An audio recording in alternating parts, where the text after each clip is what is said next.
Hey y'all, it's Alicia. I wanted to talk about rosemary oil. I absolutely love rosemary oil, and I have been using it ever since the beginning of my natural hair journey. But I ran out a few months ago, and because those little vats are so expensive for like the 1 or 2 ounces that you get, I have not bought any in a while.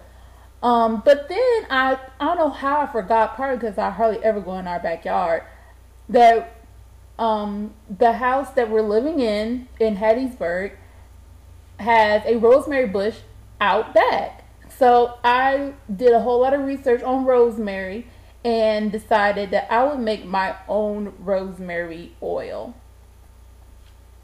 Alright, so here I am walking outside to get the rosemary from the backyard. I'm dodging a very huge bee. It is springtime now. And there is the rosemary bush. Please excuse the weeds and leaves and whatnot. We are going to get that cleaned this week. I picked about 4 pieces off the bush.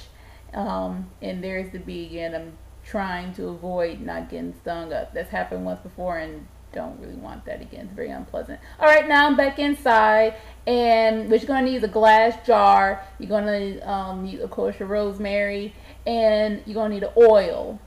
And what you're going to do is you're going to break up the leaves into your glass jar. I just washed out an old jelly jar, and you're going to smell the rosemary as you're breaking it up. That's what you want.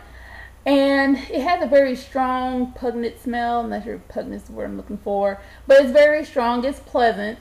Now the benefits of rosemary, the reason why it helps your hair growth is that it stimulates blood circulation, and we have blood circulating to your scalp. That's going to promote growth. Some people like to rub rosemary oil into their hair, massage it. Scalp massages help promote growth. And of course, when you're doing that with rosemary oil, that's like twice as good. So you can find rosemary at your grocery store if you don't happen to have a bush in your backyard. Like I'm so fortunate to. You'll find like fresh branches, or you'll find the dried crushed rosemary at the grocery store. And that's about as much rosemary that I put in. I wasn't really sure how much to use and just kind of eyeballing it. And I'm using grapeseed oil. You can use whatever carrier oil you like, except for in this case, when you're making it this way, you do not want to use coconut oil, because coconut oil solidifies when it gets cold.